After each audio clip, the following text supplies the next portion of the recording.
seconds. Great ride, Jim. You seem to handle better with this new spindle width and ski pressure. Well, let's get this baby in the shop and checked over. I still have a full report to write before I can start on my vacation.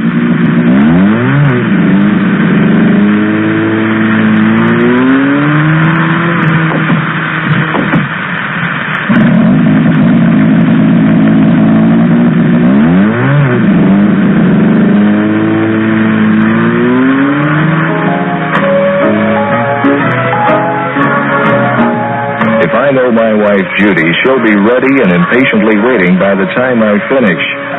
Folks, my name is Jack Waters. I'm a performance technician. My job is putting snowmobiles through their paces.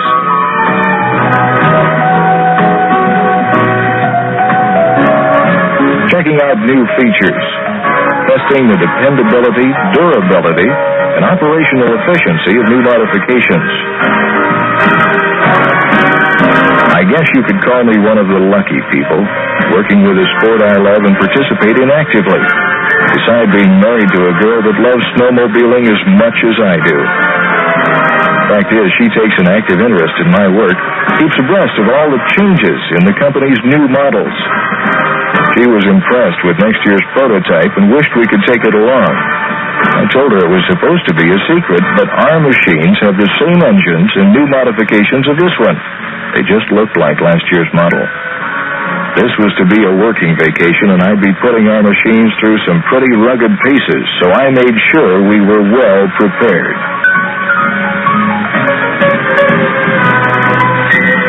My work takes me to all parts of the snow country, and our pick-up-and-go kind of travel made it a necessity to own a fast, dependable means of transportation.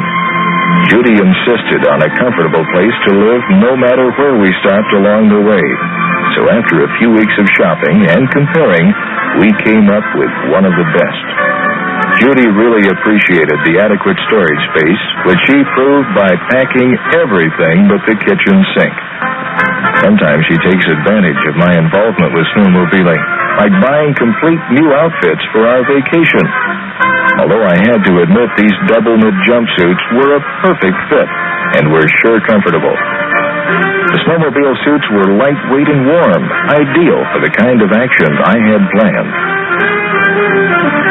With all our mobile conveniences, it was simply a matter of last-minute packing, and we were off.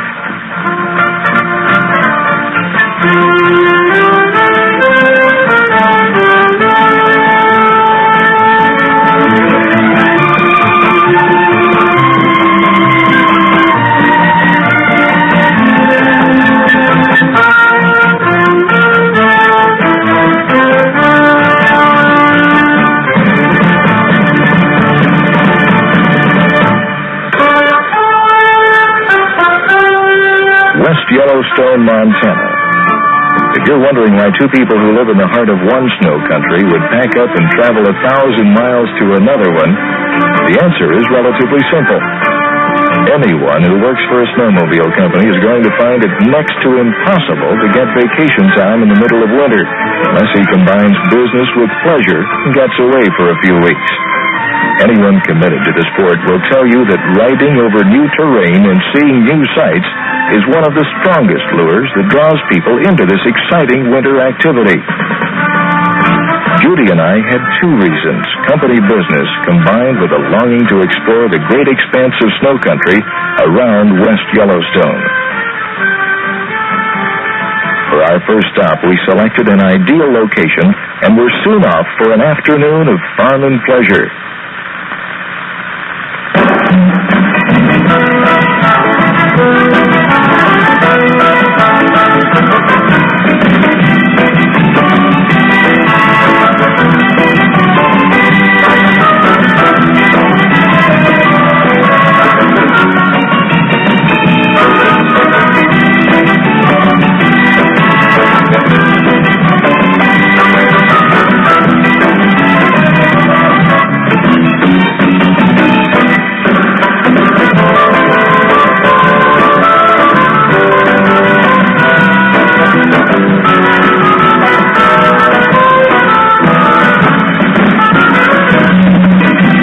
most inventions, the snowmobile was created out of necessity.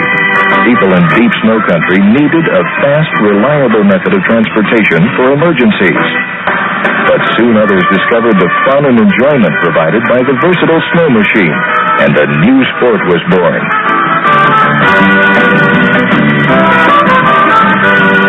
Mile after mile of white snow slipped beneath the skis while brisk winter winds whispered a wild song of solitude, and before long we were running across a high ridge, awed by a magnificent splendor of rugged wilderness, filled with appreciation of its untouched beauty. Snowmobiling by itself provides a great deal of enjoyment, but the wise enthusiast soon learns his fast mobile machine offers him an opportunity to share some of the many wonders of nature. This is elk country, and to spot one of these regal giants set against a winter backdrop is a sight not soon forgotten.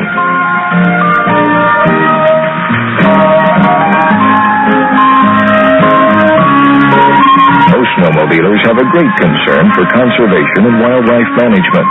Yet, like any growing sport, there are a few who, through carelessness or thoughtlessness, cause some damage and create problems for others. In my experience with the group as a whole, they realize protection of the wilderness is an integral part of the existence of the sport they love.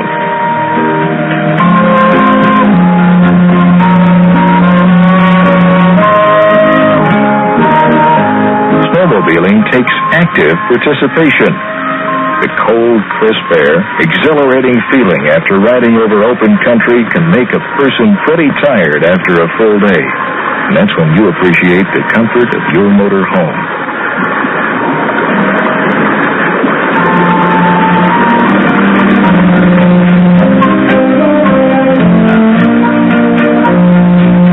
Later that evening, we shared a toast to the first day in Yellowstone country. After all, anytime the Waters family comes up with 2 weeks vacation in the middle of winter, it's cause for celebration, even though the vacation includes a little work. Judy really loves this kind of traveling comfort and privacy, not being concerned about schedules or having to decide whether or not to call ahead and set up reservations when you want to stay over another day.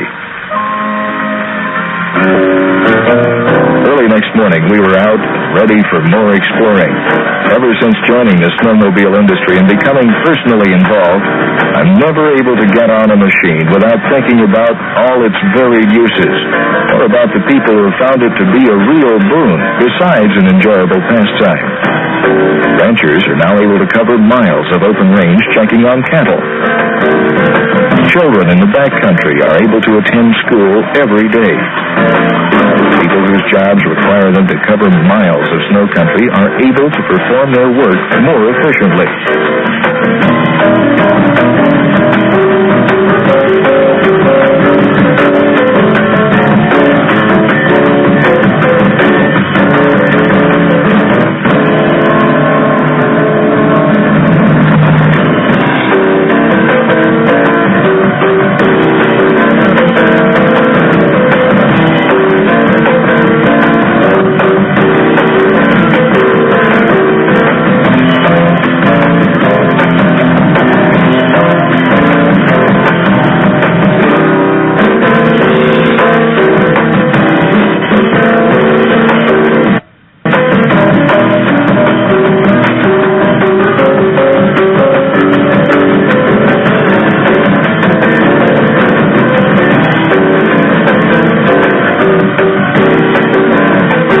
Such group are those that bear the responsibility for protecting our natural resources. Dedicated men, they spend their lives keeping the wilderness areas clean and natural for us to enjoy. Always a ready source of knowledge and information, they are willing to give every assistance when requested.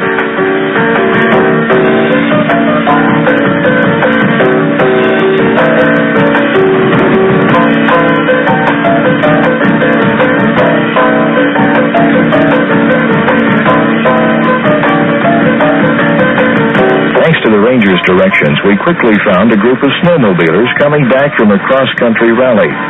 As they were headed toward our camp, we joined them, a perfect way to end a day's activity.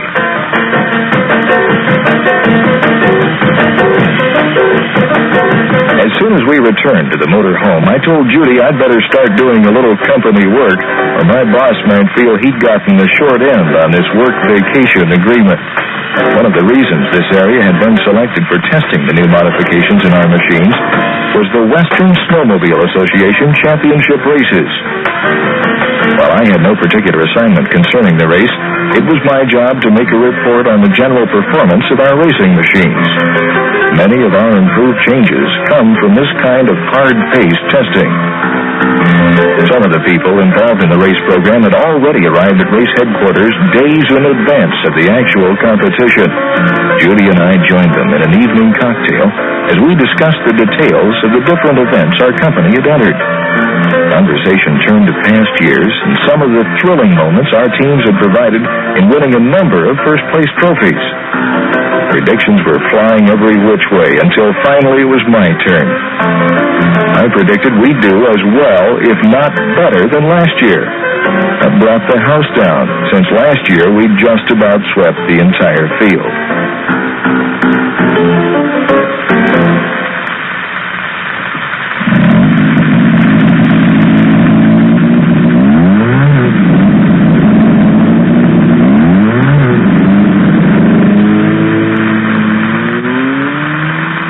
Next morning, the machines were prepared for the long, rugged trip to Old Faithful. I always made sure our equipment was in top shape to provide the kind of performance required for each journey.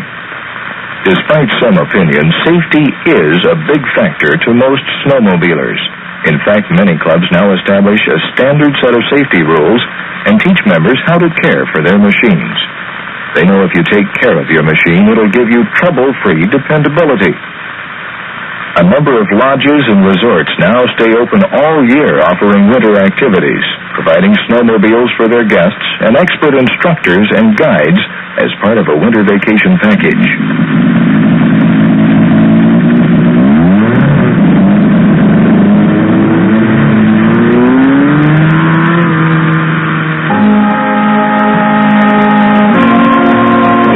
I was glad we had such an early start. It was a full day's trip to Old Faithful, and if I knew Judy, there'd be some sights along the way we'd have to stop to really appreciate. As majestic as the full-grown elk might be, nothing can match the winsome appeal of a baby elk just able to walk, timidly exploring the countryside under the watchful eye of its mother. Thousands of non-snowmobilers come every year to see such sights, and the lodges provide commercial snowmobile buses for nature trips into the park.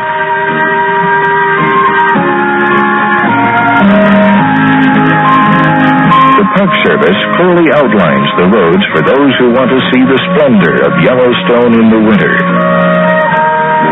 It seemed that every bend in the road brought a new vista, or we came upon a secluded spot that compelled us to stop and spend a few moments enjoying the sheer beauty of nature's handiwork. The muffled song of rushing water over half-frozen rock held us spellbound, and only the lure of what was beyond the next bend tugged us on toward yet another adventure in this winter paradise.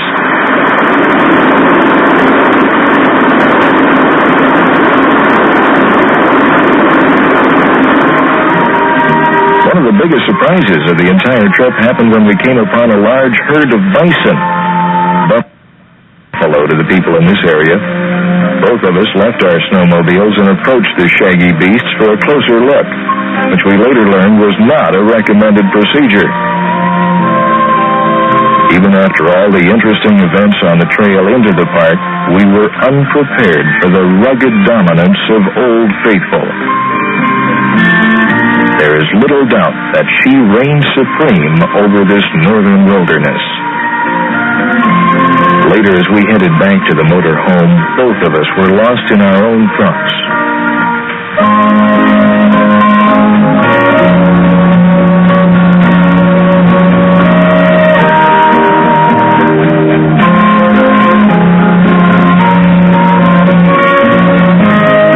These past few days and realizing that today's adventure could be a perfect ending to our vacation. With a final toast to the ending of this part of our vacation, We spent the evening watching the lingering shadows creep along the pine-studded slopes.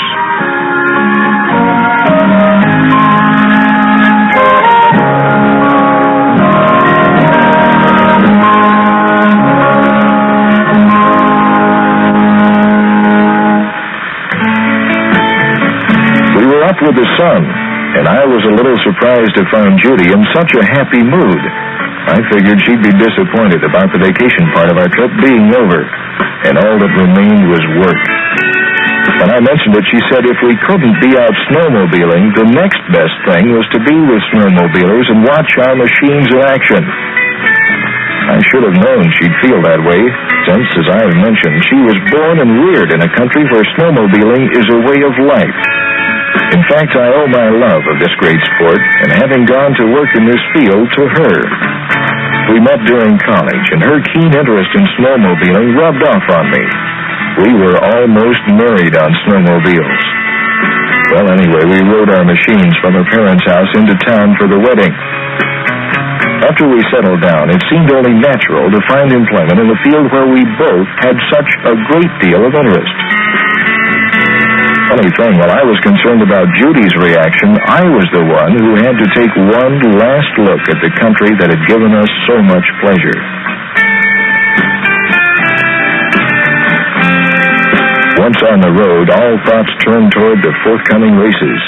Judy drove while I went over my schedule. She really enjoys taking the wheel, claims the maneuverability, all-steel construction, and wide range of visibility gives her a greater feeling of security than driving the family car.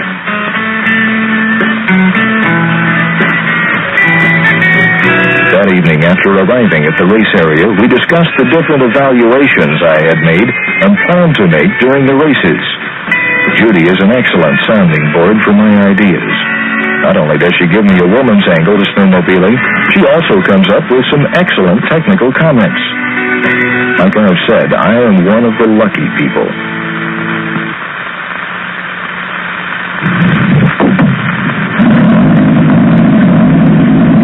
Unless you've ridden a snowmobile or been captivated by the thrilling action of a race, it's difficult to imagine the kind of tense expectancy that fills the air on the day of a race.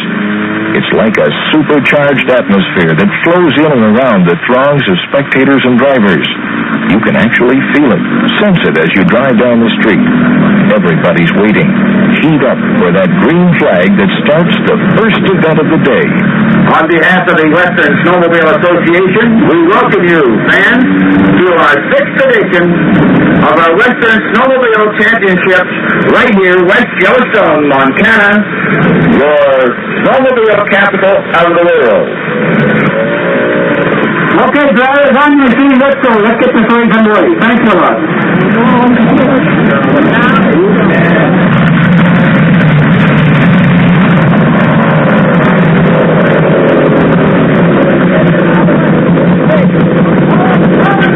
Let's go. Come on, everybody. On the line, I won't line you up on how you are on the board. You just come out and pick a position. All I want you is side by side in a straight line.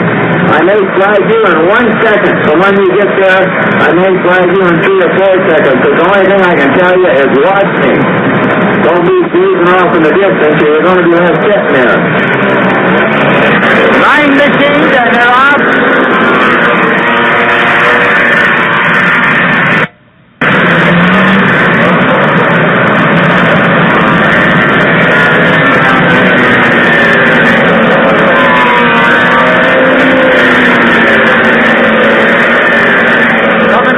They go into the back stretch over there. There is a short area where we cannot see them. And they're coming off of that high turn.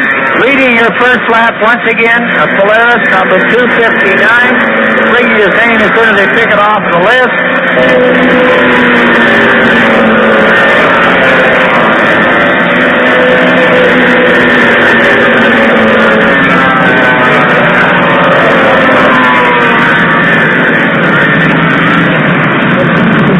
Judy and I were interested in all the events, and my company was entered in most of them. However, like most of the people here, we were waiting for the 800A main, the feature event of the entire program. This was the championship everybody wanted to win.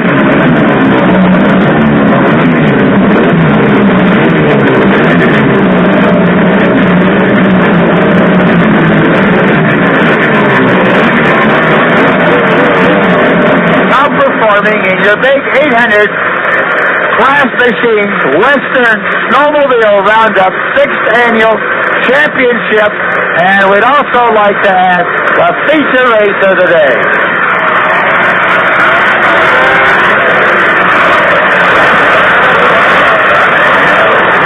All right, the flag's up.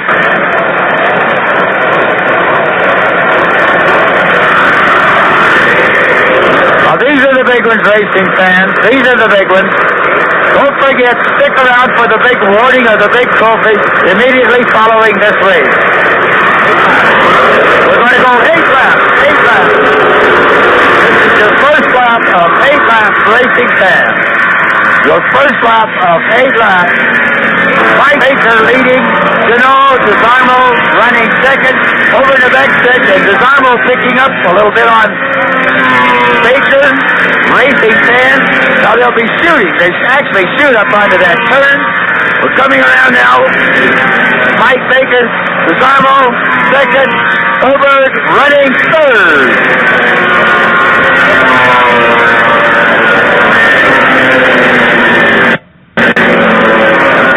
You can see Mike Baker coming around, getting a commanding lead, driving a Polaris, putting yourself in Baker's lap. Now you hope that it continues to run in the stakes 800 class. This is our feature race of the day. You can see Mike Baker coming around now into the backstretch 800 class machine. Your A-name championship, as we classify them, the 800 class in Western Snowmobile, and there they're coming onto the turn. Mike Baker over on the far turn, running first. This is our feature race of the day. Running first now as he comes around here. We may have a champion.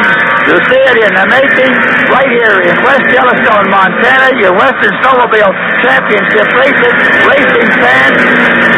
Mike Baker coming up on the near turn, coming around racing fans. Please stay back off of the track.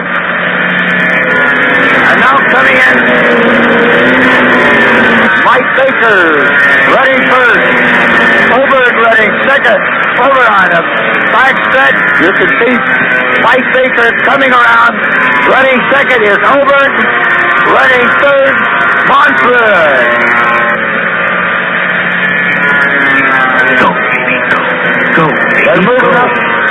Coming around now, you can see them here, fans, coming in to pick up that big checkered flag, which is always great to see, especially if you're in first place. These barrels are off of that curve, comes in a little bit high, but he's still leading. Go, baby, go! Bring him in with a big hand. Your winner, Mike Baker. Running second is Strickland, and third, Montford.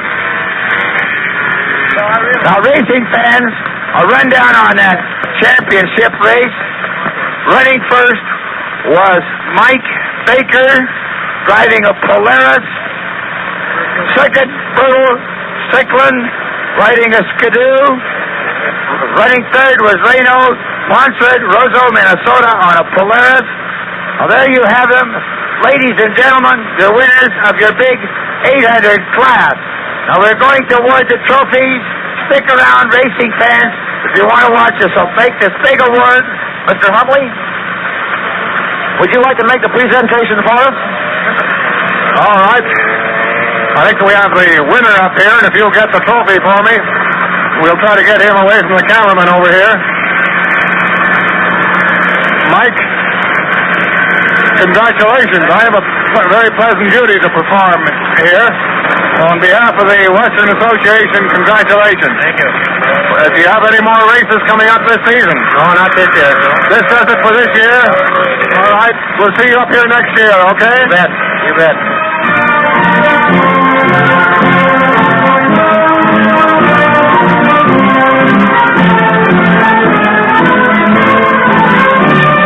You bet we'll be back next year, and it'll be go, baby, go all over again.